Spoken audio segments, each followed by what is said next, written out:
Saya mau bertanya Pak Ustadz, kiat-kiat agar ikhlas menerima ketetapan takdir Allah dan tetap berprasangka baik kepada Allah. Mohon doanya Ustadz untuk seluruh istri pejuang garis 2. Pejuang garis 2 itu maksudnya yang belum hamil. Kalau udah dipakainya tes spek itu kan 2. Ini penjelasan bagi yang belum berbini. Yang udah berbini pun tak paham juga. Bagaimana cara kita biar supaya rela menerima takdir Allah? Saya kalau datang bertamu ke rumah jamaah, Assalamualaikum Pak. Waalaikumsalam. Ustadz Somad, tolong doakan mak saya Pak Ustadz. Maknya di mana Pak? Maknya di dapur. Duduklah mak itu di kursi. Berapa umur mak? 80. Belum bisa saya menerima, karena mak saya meninggal umur 70. Dalam hati saya tetap, kok hidup mak dia, kok mati mak? Kok tak sempat makku ku bawa jalan-jalan ke Brunei, ke Malaysia? Kok tak sempat ku senangkan dia? Tak bisa hati saya menerima. Macam mana saya mau menceramahi jamaah? Marilah kita sabar menerima takdir Allah. Saya aja tak sabar.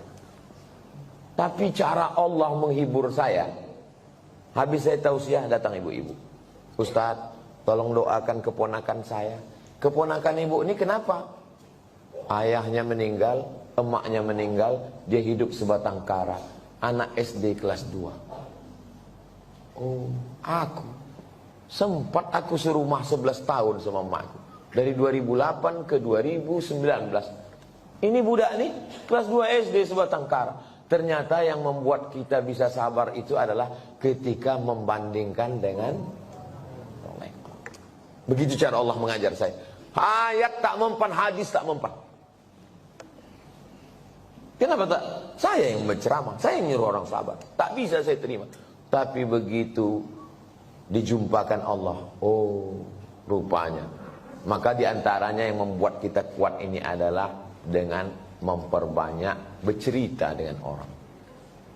Kita ini kalau banyak bercerita, ngobrol dengan orang, itu menyadari betapa besarnya nikmat Allah kepada kita. Aku pula bisa begini-begini. Kawan ini tak sempat berbakti, jumpa pun tak sempat. Yang kedua, bagaimana caranya? Caranya adalah menguatkan dalam hati bahwa innallaha katabal maqadir, Allah sudah menuliskan takdir 50 alfasana, 50.000 tahun qabla an yakhluqas samawati wal ard. Sebelum Allah menciptakan langit dan bumi, Allah sudah menuliskan takdirku 50.000 tahun sebelum Allah menciptakan langit dan sengaja dihunjamkan terus ke kepala. Abdul Somad, Allah sudah menuliskan 50.000 tahun sebelum menciptakan langit dan bumi bahwa kau sama emak kau itu cuma sampai 2019. Lebih dari itu bukan kuasa kau. Asal terlintas itu terus. Otak itu dihunjamkan dengan hadis itu. Yang ketiga, membuat sesuatu yang terus mengalir. Sedekah untuk santri, untuk Palestina. Asal teringat, baca Al-Fatihah. Teringat macam-macam, baca Al-Fatihah. Malam Jumat, baca Al-Kahfi, baca Yasin. Hadiahkan pahalanya. Undang anak yatim, fakir, miskin. 3 itulah cara untuk mengurangi beban hati kita. Allah berjanji kalau kita beribadah, falyabudu rabb hadzal bait, banyak-banyak beribadah. Allah cuma minta kita satu, ibadah. Balasannya Allah kasih 2. At'amahum min ju' wa amanahum min khauf. Kalau kau lapar, Allah kasih kau makan. Kalau kau risau, amanahum, Allah beri kau aman, tenang. Syaratnya banyak ibadah. Perbanyak ibadah. Pagi sholat isyraq, sholat duha, malam bangun mandi, sholat sunat wudu, sholat sunat taubat, sholat sunat tahajud, sholat sunat hajat, zikir, banyak bertasbih. Zikir 3 pilihan. Zikir banyak, zikir pilihan 3. Pertama istighfar, yang kedua sholawat, yang ketiga afdalul zikri fa'lam annahu la ilaha illallah. Astaghfirullahaladzim, astaghfirullahaladzim, astaghfirullahaladzim.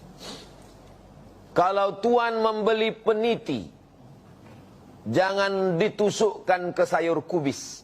Kalau mik sudah mati, tandanya waktu sudah habis.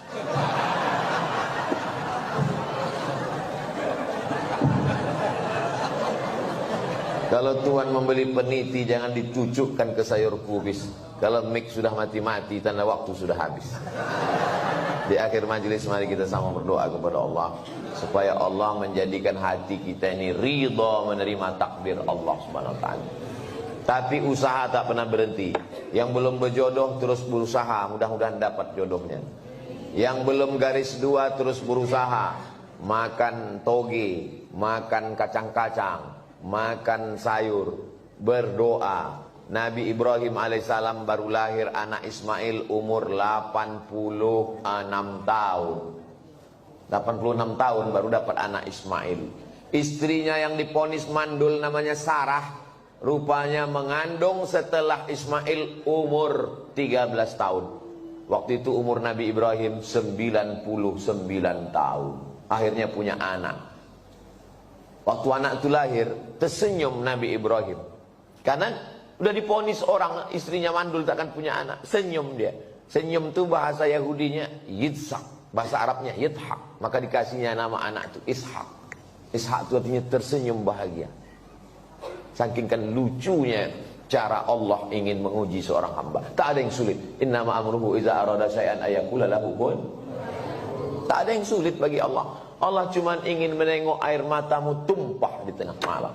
Allah cuma ingin melihat sujudmu lebih lama. Dalam perjalanan hidup saya, dipukul ombak, diempas gelombang, baru saya paham. Rupanya kalau hidup ini tenang-tenang saja, tidak akan melahirkan nakhoda yang ulung. Kalau tidak tajam ombaknya, sujud kita sebentar. Tapi kalau pukulan itu kuat, lama sujud kita dan terasa nikmat. Karena tak ada lagi kawan yang bisa diajak berbisik. Akhirnya kita berbisik ke tanah. Malaikat-malaikat di langit memintakan doa itu dikabulkan Allah Subhanahu wa ta'ala. Mudah-mudahan kita termasuk orang yang diberikan Allah kekuatan istiqomah iman dan Islam.